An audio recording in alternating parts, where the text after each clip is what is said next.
21 నెలలు ఎన్నో మార్పులు తీసుకొచ్చాం. 38,628 చెరువులుంటే 20,000 చెరువులు పూర్తిగా నింపగలిగాం. గత ఏడాది అయితే 10.62 మీటర్లు లోతులో ఉండే భూగర్భ జలాల్ని 8.7 మీటర్లు తగ్గించాం.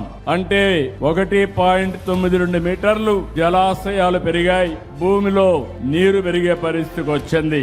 ఈ రోజు కూడా మీరు చూస్తే 40% రాష్ట్రం అంతా 3.8 మీటర్లో ఉంది. ఇంకో పక్కన 24% 3 మీటర్ల కంటే కిందనే ఉంది. మిగిలింది 8 మీటర్ల కంటే పైనుండే పరిస్థితి ఉంది. అనంతపురం జిల్లాలో 2024 ఏప్రిల్లో 13.36 మీటర్లుంటే ఈ రోజున 11.25 మీటర్లంటే 2.11 మీటర్ పెరిగి భూగర్భ జలాలను పెంచే బాధ్యత తీసుకున్నామని చెప్పి కూడా నేను మీకు తెలియజేస్తున్నా.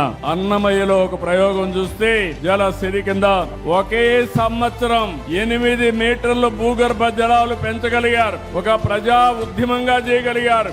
ఒకప్పుడు నీటి కోసం కొట్లాట్లు ఇప్పుడు కూడా ఉన్నాయి. కానీ మొట్టమొదటిసారిగా ఎన్టీ రామారావు గారు వచ్చిన తర్వాత రాయలసీమకు కృష్ణా నీళ్లు ఇవ్వాలని అంద్రి నీవా, తెలుగు గంగ, నగిరి గాలేరు ఇలాంటివన్నీ కూడా తీసుకొచ్చాడు.